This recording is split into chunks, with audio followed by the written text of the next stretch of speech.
अस्सलाम वालेकुम dear students, कैसे हैं आप सब। My name is Anam Rabbani and I am your teacher of social studies for grade 5। बच्चों, हम पढ़ रहे थे chapter number 15 Pakistan after independence. So let's continue with our chapter. October 1993 and onwards, यानी कि अक्टूबर 1993 के बाद हमारी जो पॉलिटिक्स है उसमें क्या हुआ। October 1993 elections held and Benazir Bhutto came back as Prime Minister। तो बच्चों, आपको याद होगा कि हमने पढ़ा था कि बेनज़ीर भुट्टो और उनकी वालदा को उनके ही घर में बंद कर दिया गया था, यानी कि उनको बाहर निकलने की इजाज़त नहीं थी। And then they were allowed to leave the country. So she came back as Prime Minister। फिर वो हमारी Prime Minister बनी थी and she was the youngest Prime Minister when she became our first Prime Minister। Then in 1996, PPP's government got dismissed by President Farooq Lagari। फिर PPP की government को dismiss कर दिया गया, यानी कि बरतरफ कर दिया गया। PPP stands for Pakistan People's Party and this was done by President Farooq Lagari। आपने ये डेट्स और इवेंट्स याद रखने हैं क्योंकि आपके वर्क पेज में उसने आपसे एक टाइम लाइन मांगी है जो कि हम सॉल्व करेंगे, लेकिन लेक्चर्स के साथ साथ आपने ये डेट्स और इवेंट्स याद रखने हैं। Then in 1997 what happened? Mid-term elections were held। Nawaz Sharif was once again elected Prime Minister of Pakistan और एक बार फिर से नवाज शरीफ को पाकिस्तान का प्राइम मिनिस्टर बना दिया गया।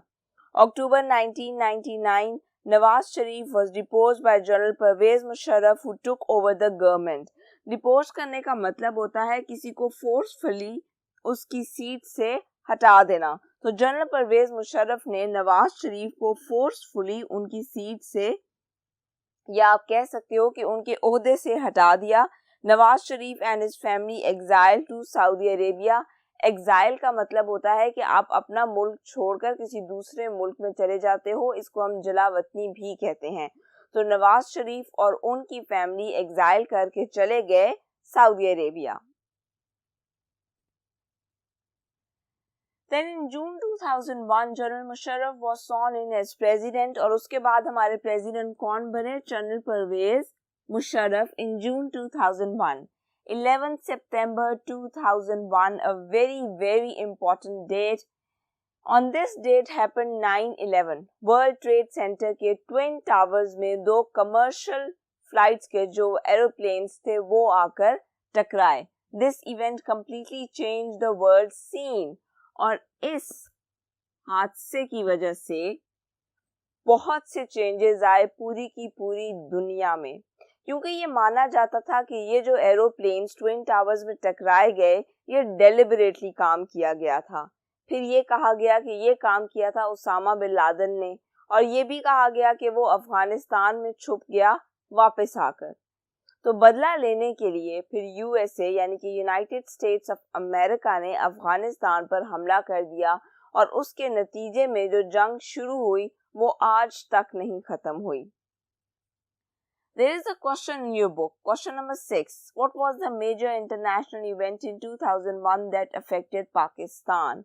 कि ऐसा कौन सा इवेंट हुआ था 2001 में जिसने पाकिस्तान को अफेक्ट किया था? तो वो इवेंट था 9/11 का। Pakistan was deeply affected by this as a USA attack neighboring Afghanistan. और हम पर इसका इतना डीप अफेक्ट क्यों हुआ था? यूएसए ने तो अफगानिस्तान पर हमला किया था, हम पर तो नहीं किया था, लेकिन हम पर इसका डीप अफेक्ट इसलिए हुआ क्योंकि अफगानिस्तान हमारा हमसाया है। It is our neighbouring country. तो जब आपके हमसाए ममालिक में हालात ख़राब होते हैं तो आपके हालात पर भी असर पड़ता है। तो यानी कि फिर हमारे मुल्क पर भी इस चीज़ का असर पड़ा, क्योंकि लोगों ने वहाँ से भागना शुरू कर दिया। अफगानिस्तान छोड़कर वो दूसरे मुल्कों की तरफ गए, कुछ पाकिस्तान की तरफ भी आए और हालात बहुत ज़्यादा ख़राब होने लग गए। Then in October 2002, general elections were held। Zafarullah Khan Jamali was elected as Prime Minister।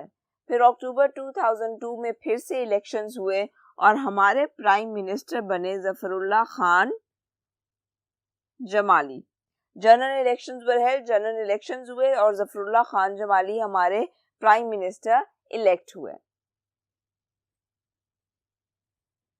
In January 2008, fresh elections were scheduled. फिर जनवरी 2008 में एक बार फिर से इलेक्शंस करवाने के बारे में सोचा गया. Late 2007, Nawaz Sharif returned to Pakistan. And in late 2007, Nawaz Sharif Pakistan वापस आ गए. आपको याद होगा हमने पढ़ा था कि नवाज शरीफ को जब प्राइम मिनिस्टर की सीट से हटाया गया था, then he had to exile to Saudi Arabia. वो अपनी फैमिली के साथ सऊदी अरेबिया चले गए थे.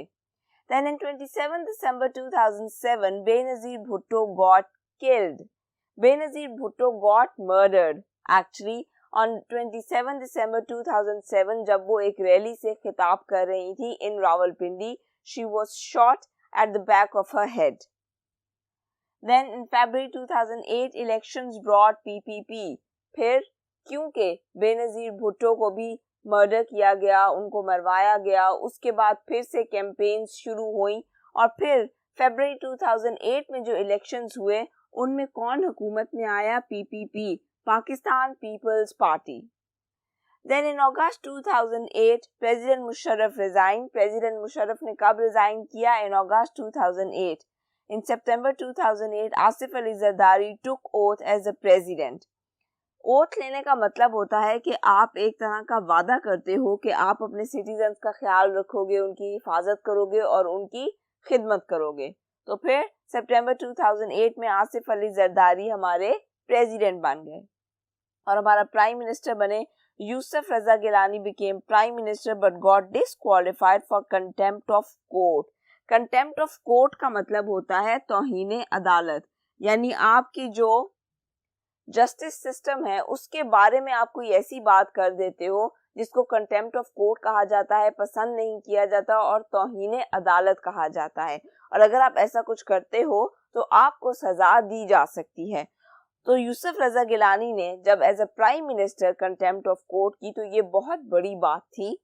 सो ही गॉट डिस्क्वालिफाइड, यानी कि उनको उनकी सीट से हटा दिया गया. He was disqualified. He was replaced by Raja Parvez Ashraf in 2012 और उनकी जगह कौन आया? राजा Parvez Ashraf in 2012. Then in 2013 general elections were held again और उसके बाद फिर कब elections हुए? 2013 में. और बच्चों आपने ये भी याद रखना है कि पीपीपी की ये पहली गवर्नमेंट थी जिसने आराम से 5 साल कंप्लीट कर लिए, वरना नॉर्मली ऐसी सिचुएशंस आ जाती थी कि गवर्नमेंट्स अपने 5 साल कंप्लीट नहीं कर पाती थी. PMLN वन इलेक्शंस, यानी कि पाकिस्तान मुस्लिम लीग ये इलेक्शंस जीत गई. Nawaz Sharif became prime minister. Nawaz Sharif हमारे प्राइम मिनिस्टर बन गए and Mamnoon Hussain became our president. Then in 2017 Nawaz Sharif was disqualified from holding public office for ceasing to be सादिक एंड अमीन. अब इसका क्या मतलब है बच्चों? अगर आप किसी गवर्नमेंट सीट पर बैठे हो, specially as a prime minister, क्योंकि वो बहुत ही इम्पोर्टेंट सीट है हमारे मुल्क में, तो फिर ये जरूरी है कि आपने सादिक और अमीन होना है. सादिक मतलब आप हमेशा सच बोलो और अमीन मतलब आप किसी की अमानत में खयानत नहीं करोगे. इसका मतलब होता है सादिक और अमीन होना. लेकिन नवाज शरीफ पर कुछ ऐसे केसेस चलाए गए जिनके नतीजे में ये कहा गया कि नवाज शरीफ सादिक और अमीन नहीं है. जब आप पर ऐसी कोई बात की जाए कि आप सादिक और अमीन नहीं हो और ये बात प्रूव हो जाए तो फिर आप वो गवर्नमेंट सीट मजीद होल्ड नहीं कर सकते. इसलिए नवाज शरीफ को डिस्क्वालिफाई कर दिया गया. Shahid Khaqan Abbasi succeeded him as the prime minister. फिर प्राइम मिनिस्टर कौन आया? Shahid Khaqan Abbasi. PMLN government held a population census. उनका जो दौरे हुकूमत था उसके दौरान एक अच्छा काम ये हुआ कि उन्होंने मर्दमशुमारी करवाई और उस मर्दमशुमारी के नतीजे में ये पता लगा कि पाकिस्तान की आबादी ऑलमोस्ट 20 करोड़ से भी ज्यादा हो चुकी है. Then in July 2018 next general elections, अगले इलेक्शंस हुए. Arif Alvi came as our president and then prime minister was Imran Khan, जो कि आज तक हमारे प्राइम मिनिस्टर हैं. Then there is a question in your book, question number 7, timeline of prime ministers of Pakistan. और उस क्वेश्चन में आपको ये कहा गया है कि 1971 से लेकर अब तक हमारे जितने भी प्राइम मिनिस्टर्स आए हैं आपने उनकी एक टाइमलाइन बनानी है। तो बच्चों ये टाइमलाइन आप अपनी स्क्रीन्स पर देख सकते हो। उसमें किसी किसी जगह पे एक वर्ड यूज हुआ है इंटरिम प्राइम मिनिस्टर।